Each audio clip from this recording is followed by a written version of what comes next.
Halo penonton Erican Media, dimanapun Anda berada, semoga sehat-sehat selalu ya. Anda yang terus bekerja dari rumah, diharapkan terus bersemangat bekerja dari rumah.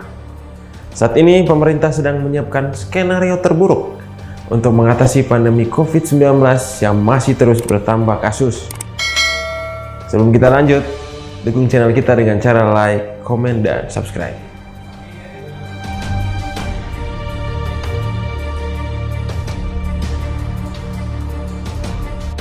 Pemerintah mulai menjalankan worst case scenario atau skenario terburuk atas lonjakan COVID-19 menyusul tingginya penambahan kasus virus corona di Indonesia beberapa waktu terakhir.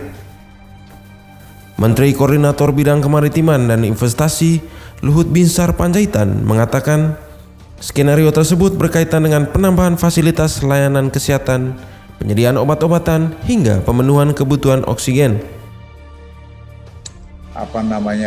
Kesiapan rumah sakit, tempat tidur. Saya kira kerjasama Kementerian Kesehatan dengan PUPR sudah berjalan sangat baik, dan penambahan tempat tidur di Jakarta dengan skenario worst case skenario saya kira berjalan terus, dan juga di Jawa Barat, di Bandung, di Semarang sampai Jawa Timur dan Bali. Dan kami sudah minta juga supaya TNI membuka rumah sakit lapangan, sehingga jumlah rumah sakit ini akan, untuk ICU maksud kami khususnya, itu makin banyak terpenuhi, sehingga akan mengurangi kesulitan untuk dapat tempat tidur. Saya kira kita juga sudah membuktikan bahwa kita mampu merubah PUPR dalam hal ini. Dalam 2 hari rumah sakitnya sudah jadi bed ICU-nya. Saya sudah ninjau sendiri kemarin ke rumah sakit Haji Arafah, ternyata dalam 3 hari sudah selesai. Dan hari kemarin sudah mulai digunakan. Saya kira ini mengenai itu, dan kemudian kapasitas mengenai obat, kita berharap obat ini tadi hanya Remdesivir yang kurang, dan satu lagi Atempra. Jadi Remdesivir, Antempra, dan sebentar lagi kami dengan Menteri Budi akan bicara tadi mengenai license untuk tadi Antempra supaya kita bisa produksi dalam negeri. Saya kira ini semua berjalan, dan kemudian Presiden sudah memutuskan tadi mulai tanggal Rabu nanti, minggu ini, kita akan launching ada 300.000 paket obat untuk tadi OTG, dan juga untuk yang kelas-kelas yang penyakit yang masih tidak serius, yaitu OTG 10%, paket untuk demam dan anosmia 60%, dan paket 3 demensia demam dan batuk 30%. Jadi paket obat ini akan menjangkau hampir 210.000 yang kasus aktif yang kita berikan, dan ini akan berlangsung selama beberapa bulan ke depan. Ini akan dibagikan oleh nanti TNI bersama-sama nanti elemen-elemen yang lain.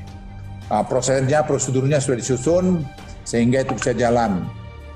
Juga tadi sudah disusun juga mengenai diputuskan juga mengenai oksigen. Oksigen memang awal-awal ini ada masalah karena memang peningkatan permintaan lebih tinggi.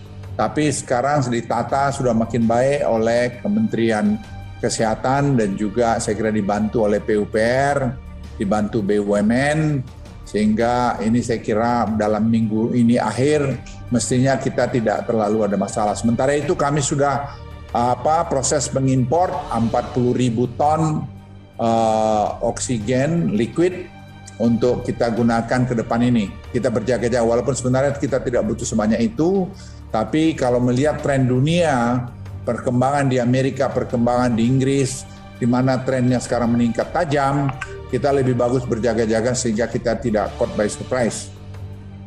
Menyangkut itu juga kami Presiden sudah setuju, kita akan import oksigen konsentrator sehingga mengurangi penggunaan liquid oksigen, itu 50.000 tabung. Dan sekarang kita sudah punya mungkin beberapa ribu, mungkin dekat 10.000, dan itu akan kita bagikan untuk digunakan di kasus-kasus yang ringan. Dan itu kita pinjamkan mungkin nanti ke rumah-rumah, dan kalau sudah selesai digunakan itu bisa diambil. Itu bisa 5 liter, jadi bisa digunakan selama 5 hari. Dan saya kira ini juga nanti kalau ya insya Allah ini selesai kasus COVID, itu masih bisa dibagikan ke rumah sakit kita. Jadi saya pikir itu mengenai obat, mengenai oksigen, mengenai rumah sakit, mengenai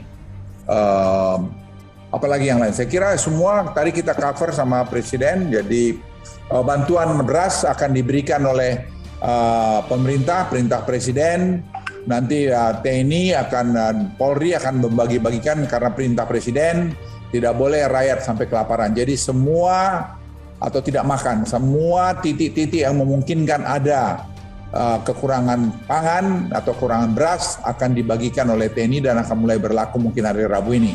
Itu ada yang 5 kg dan yang 10 kg.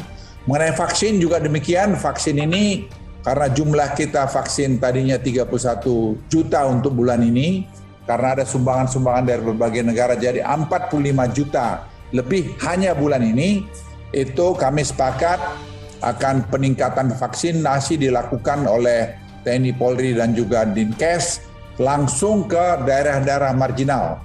Jadi di pinggiran-pinggiran kota, langsung tim akan menyuntikkan di sana. Dan itu saya kira akan bisa mulai berjalan dalam minggu ini.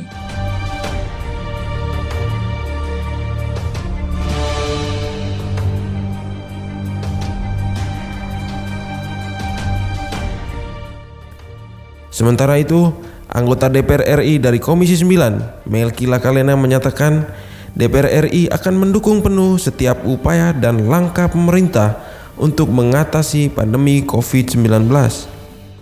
Pimpinan DPR pun mengatakan halaman kompleks DPR RI dapat disulap menjadi rumah sakit darurat. Itu kalau nggak salah ke Rusia. Nah, model-model semacam Sputnik dan sebagainya itu yang mungkin sudah sempat dilihat itu, bagaimana progres mereka selama ini di Badan POM bisa menjadi gambaran bagi kita untuk bisa melihat proses vaksin-vaksin yang masuk di Indonesia ini diuji dan dites di Badan POM. Nah, kedua, Bu Penny, yang perlu kami tanyakan adalah ini merujuk juga sudah dibuat oleh Pak Menkes di telemedicine dan memberikan obat bagi pasien COVID. Apakah ada juga kandidat obat tradisional atau obat modern vaksin, obat modern asli Indonesia yang juga sebenarnya bisa didorong juga dalam rangka penanganan COVID? Kita ini punya banyak OMAI yang sebenarnya juga bisa dipakai untuk penanganan COVID. Minimal kalau memang tidak bisa secara nasional, paling tidak di tempatnya masing-masing. Karena ini nanti terkait dengan nanti Pak Menkes yang ingin tanyakan itu, kalau kita menggeser pola Jakarta ini ke seluruh Indonesia, bagaimana juga kita mengoptimalkan agar pengobatan tradisional atau obat tradisional itu juga masuk dalam penanganan COVID. Seperti halnya juga di Cina itu, tradisional Chinese medicine-nya itu juga bukan di lini kedua atau ketiga, dia malah masuk di lini pertama dalam pengobatan dalam penanganan COVID. Nah, saya kira ini juga momentum bagi Badan POM untuk juga mengoptimalkan obat-obat tradisional kita ini yang memang punya kapasitas untuk membantu penanganan COVID, baik pada level meningkatkan imun ataupun mungkin pada level tertentu dalam mengganggu pergerakan si virus ini atau membunuh si virus ini, itu bisa juga dipakai dalam penanganan COVID. Jadi saya punya 2 pertanyaan buat Bu Penny yang mudah-mudahan secara konkret khususnya yang kedua ini bisa kita dapatkan, karena setahu saya kalau saya keliling-keliling kalau pada saat kunjungan kerja itu, kandidat obat-obat tradisional untuk penanganan COVID ini pada skala tertentu itu sebenarnya kita miliki dan itu juga bisa dipakai dalam penanganan COVID di tanah air. Sekaligus juga kita sebenarnya menggerakkan sektor UMKM juga yang memang memproduksi obat-obat tradisional semacam ini. Ini yang pertama buat Bu Penny, semoga bisa ada jawaban yang konkret bagi kita semua. Yang kedua, kepada Pak Menkes dan jajarannya. Tadi sudah banyak teman-teman menggambarkan tentang bagaimana kita merespon dalam aspek kesehatan pandemi COVID ini, dan dari diskusi pada hari ini kami senang karena makin ke sini Kementerian Kesehatan lebih berperan optimal dalam penanganan COVID yang menjadi areal utama dari penanganan pandemi saat ini. Nah, saya mulai dari yang pertama dulu, Pak Menkes. Yang pertama itu terkait dengan persiapan kita sesuai tema hari ini. untuk memastikan bahwa proses vaksinasi kita ini berjalan sesuai dengan harapan banyak masyarakat kita, banyak kepala daerah yang hari ini banyak minta vaksin, tapi mereka juga merasa kesulitan mendapatkan vaksin yang mereka butuhkan. Saya nggak tahu bagaimana teknis di lapangan, Pak Menkes, tapi Bupati ngadu pada kita bahwa distribusi dari pusat kepada provinsi itu tidak mengalir cukup bagus ke bawah. Ataukah misalnya dari dari suatu kelompok tertentu merasa, katakanlah dari pesantren tadi sudah banyak disampaikan atau kelompok lain sudah memberikan permintaan tapi juga belum direspon. Nah, mungkin kami bisa dapatkan gambaran sehingga membantu teman-teman di bawah ini yang juga meminta untuk segera divaksin ini, kita punya pola yang lebih efektif, efisien, dan sekaligus juga memastikan ini, Pak Menkes, memastikan bahwa proses vaksinasi itu punya standar yang benar-benar sama. Mau dibuat oleh Kemenkes atau dinas atau perusahaan apapun, atau hari ini kan banyak melalui Polri atau Kejaksaan dan sebagainya itu, tapi standar vaksinasinya itu betul-betul dibikin dengan pola yang sama. Karena banyak laporan yang terjadi, justru kekhawatiran kami nih, PPKM kita kencangin, tapi justru ketika vaksin itu nampaknya vaksinasi yang dilakukan itu tidak memenuhi standar protokol kesehatan yang benar. Sehingga khawatir lagi ada klaster vaksinasi lagi. Nah, ini yang kita hindari, dan itu bagaimana memastikan bagaimana polanya dan bagaimana proses ini berjalan, mungkin butuh semacam panduan dari Kemenkes sehingga kita juga bisa memantau dan memastikan bahwa proses vaksinasi di bawah itu berjalan sesuai dengan protokol kesehatan yang benar. Yang kedua, itu terkait dengan, tadi sudah disinggung juga oleh Pak Charles dan juga teman-teman yang lainnya, memastikan ketika terjadi situasi yang terburuk itu, kita memang punya kesiapan yang seperti Jakarta nih, Pak Menkes. Walaupun juga tentu tidak mesti sama atau mendekati ya, tapi paling tidak kita punya persiapan ke arah sana. Kalau saya lihat perkembangan kebijakan pemerintah bahwa PPKM ini sudah menyasar juga di luar Jawa di banyak tempat, PPKM darurat maksud saya, nah tentu harus mulai dipikirkan bagaimana kesiapan kita di Jakarta ini juga diperluas di seluruh Jawa, Bali, bahkan juga di seluruh Indonesia. Karena apabila ini tidak kita siapkan, kemungkinan besar yang dikhawatirkan oleh banyak teman-teman tadi, itu bisa kejadian. Kita tidak bisa semampu yang bisa kita lakukan ini membantu penanganan teman-teman yang ada di seluruh wilayah Indonesia, khususnya Indonesia Timur. Ya, selalu memang di daerah sana itu butuh perhatian khusus karena dari berbagai fasilitasnya dia terbatas, sehingga mungkin butuh bantuan kita semua, Pak Menkes, untuk memastikan di sana juga pelayanan kesehatannya bisa kita siapkan dengan baik. Termasuk dalam hal ini, tadi sudah banyak saya gambaran dari Pak Menkes sampaikan, itu menyangkut ketersediaan oksigen, obat-obatan, tenaga kesehatan, dan lainnya. Nah, terkait dengan obat,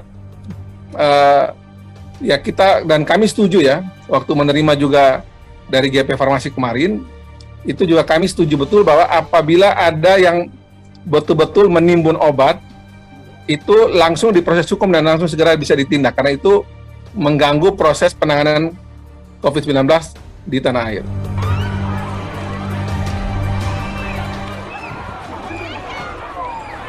Di Kupang, Nusa Tenggara Timur, justru terjadi keributan warga yang mengikuti vaksin COVID-19. Ribuan warga merobohkan gerbang kampus Politeknik Kesehatan Kupang karena terlalu lama menunggu antrian.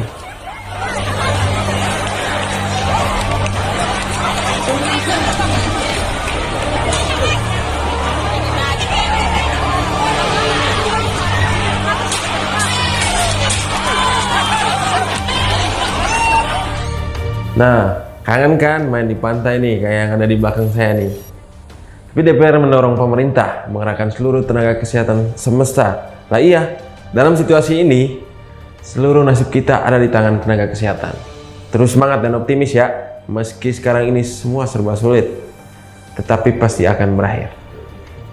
Itu dulu dari RKN Punya Berita. Jangan lupa like, komen, dan subscribe. Sampai jumpa.